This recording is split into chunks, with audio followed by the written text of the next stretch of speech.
You're watching Hindustan Times, and I'm Aditi Prasad. Anger, disbelief, and anguish. These are the three words that gripped the minds of the entire nation after the death of the 19-year-old Dalit girl from Hathras. And even while the embers of a funeral pyre were still burning, there came in reports of similar rapes in Balrampur, another one in Bulandshahr.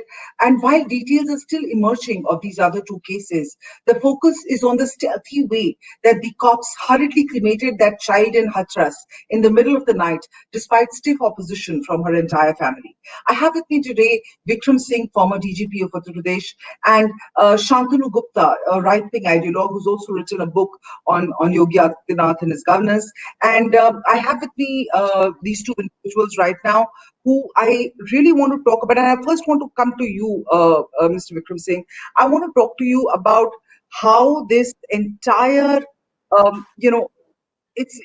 autopsy report said that the young woman died after being gang raped, tortured, strangled, brutalized, and she suffered cervical spine injury. And then even in death, dignity was not to be heard.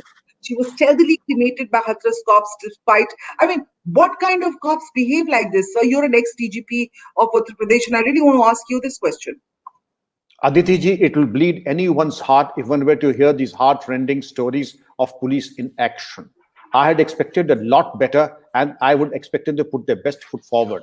Firstly, I'll give you four quick fault lines. Number one, FIR not registered promptly.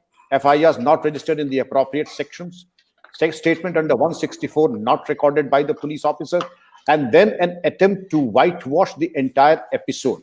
The family should have been kept in confidence. Now, coming to the disposal of the dead body, ideally, I would say it should be done during daybreak, because there is no provision of cremation at night time, and also without the family. But there are compulsions, there are law and order compulsions under which the district administration, if they foresee an imminent threat to law and order and public order being vitiated, and as it is borne out by the incidents that are happening on the Yamuna Expressway and others, there are those who want to fish in troubled waters. They could have taken possession of the dead body and then created such a hullabaloo that it would have been difficult for the police even to handle. And what they wanted, perhaps, I will tell you, and there was some intelligence report, police firing leading to casualties, and then you sow a wind and you reap a whirlwind. That probably was the consideration why the undue haste, the inexplicable haste in which the district administration did not wait for the daybreak and cremated the dead body in undue haste. But I would have rather, if you should have taken the family into confidence. You should have brought them. The cremation should have been done by the family and not by government officials. I have done this many times, but it is done always by the family in the presence and supervision of the district authorities when there's imminent threat and danger of public order going out of hand. Do you think everything is being politicized in this situation, or is it a case where the cops and the administration, the district administration of Hathras, really needs to take some blame? In every case, Aditi, there is always a scope of improvement. That is why the entire hierarchy is there. In this case also, there are horrible fault lines, and they would be addressed by the SP, the DIG, IG, ADG, and the DGP. And make no mistake about it, every case has its low points and high points. In this case, I always said that there are things that the police should have done in advance.